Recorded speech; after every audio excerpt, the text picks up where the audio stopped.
با سلام خدمت دوستان عزیزی که قبول زحمت کردن و در این جلسه شرکت داشتن. میخوام با هم به طور جمعی به وقایعی که بعد از خروج مجاهدین از لیست گروه‌های تروریستی و لیست گروه‌های به اصطلاح سیاه تروریستی تا تو اروپا پیش اومده رو با هم بررسی بکنیم و سیر وقایعی که اتفاق افتاد اگه خودتونم به اصطلاح مستحضر باشین در واقع صحت گفته ها و نظرها و مواضعی که شما تو جلسه که وقتی یک ماه پیش برگزار شد و ثابت میکنه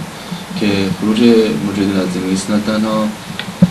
در واقع کمکی نمیکنه و نکرد به پیدا کردن راه حل انسانی و شرافتمندانه بر اون کسایی که به اشرف گیر کردن تا بتونن در واقع اون چیزی که میخوان برسن، بلکه دست رهبری مجاهدین و فرقه مجاهدین رو بیشتر از پیش باز کرد که بخواد زنجیرهایی که بر دست و پا و افکار این دوستان ما زده رو مستحکم تر بکنه. بعد میبینیم که بلافاصله چند روز بعد از این از لیست درون اومدن مجاهدین به طور خاص مریم رجوی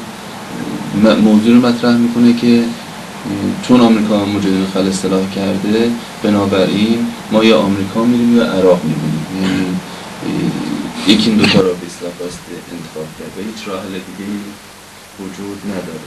و یا توی 7 بهمن امسال رجوی پیامی داد به مناسبت خروج اسم سازمان مجاهدین از لیست گروه‌های تروریستی که این پیام حاوی بسیار نکات مهمی بود جهت بررسی و کنکاش، که اونجا هم به این نکته اشاره کرد که بسیار این میتونه ابعاد و دامنه خطرناکی داشته باشه. اونجا که اشاره میکنه به اینکه اشرفیان کسایی که اشرف بود کردن اگه لازم باشه در تدارک اینن که به حساب یک اعتصاب غذای نامحدود و یا اعتصاب تا حد مرگ دست بزنن جهت کند کردن و یا ممانعت از پروسه که دولت قانونی عراق شروع کرده برای اخراج مجاهدین از عراق. و این موضوع تو پیامی که مریم رجوی هم به مناسبت 22 بهمن داده بود به نوعی باز رد پاش دیده میشه. تراز دیگه ای از پیام رجوی به مناسبت 7 بهمن به مناسبت خروج مجاهدین از لیست گروه‌های تروریستی آقای رجوی اشاره میکنه که باز این جمله‌اش رو براتون میخونم: شورای ملی مقاومت ایران که سازمان مجاهدین خلق ایران هم در آن عضویت دارد در نامه رسمی 4 فوریه 2003 به کالین پاول وزیر خارجه وقت ایالات متحده و همچنین به وزارت دفاع انگلستان یک بار دیگر اطلاع داد که حضور بخش از نیروهای مجاهدین در خاک عراق تنها و تنها برای مبارزه با دیکتاتوری مذهبی و تروریست حاکم بر ایران بوده و این سازمان نه در گذشته نه در آینده در هیچ جنگ دیگر در خاک عراق شرکت نداشته و نخواهد داشت، از جمله در جنگ در 1991. در حقیقت ما از ایران فقط برای مبارزه با و جنگ با فاشیسم دینی حاکم بر میهنمان خارج شده بودیم، نه برای هیچ جنگ و درگیر دیگری و خوشبختانه به این اصل و این آرمان وفادار ماند. و در ادامه بحثمون میخوایم بپردازیم به بررسی پیامی که خانم مریم رجوی به مناسبت 22 بهمن داشتند. مثل پیام آقای مسئول رجوی تو 7 بهمن، پیام خانم مریم رجوی هم به هر حال تابع نکات بسیار بسیار تأمل برانگیزیه. بحثی که تو این پیام هست و بعداً رسانه‌های مربوط مجاهدین دم گرفتن و ازش یک سوژه تبلیغاتی درست کردن و چند روزی خلاصه هیاهو رو انداختن، بحث خانواده‌ها بود و مجاهدین ادعا کردن که جمهوری اسلامی خانواده‌هایی رو که میخواستن برن و بچه‌هاشون رو اشرف ملاقات بکنن و دستگیر کرده، زندان کرده و به اصطلاح نذاشت این کارو بکنن. اگه بخوام دقیق‌تر گفته باشم میخونم دقیقا از رو پیامش که مریم نجیبی میگه که این رژیم از یک طرف برای عواطف خانوادگی اشرفیان اشک تیمساح میریزد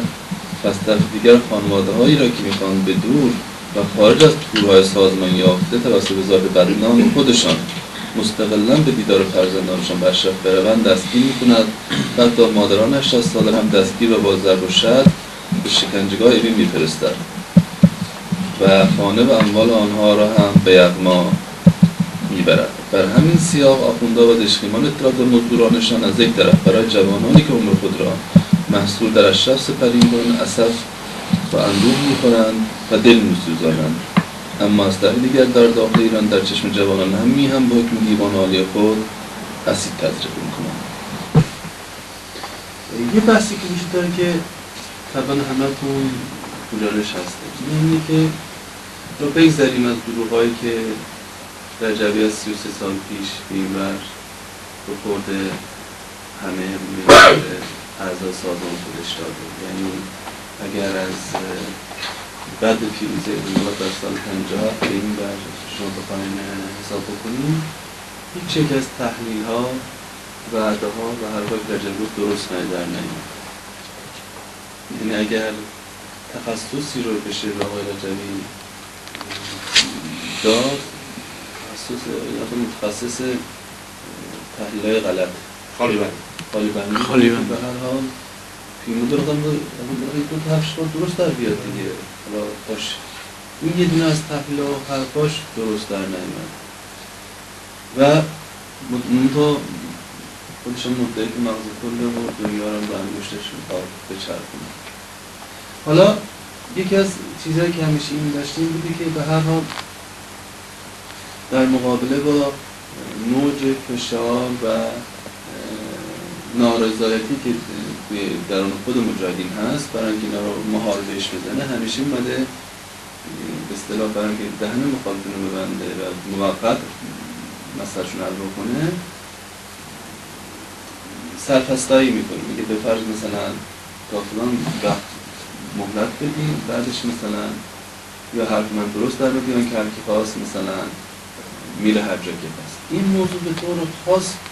از زمان سقوط صدام خیلی قول و تشریح بیشتری گرفته. مثلا یه بار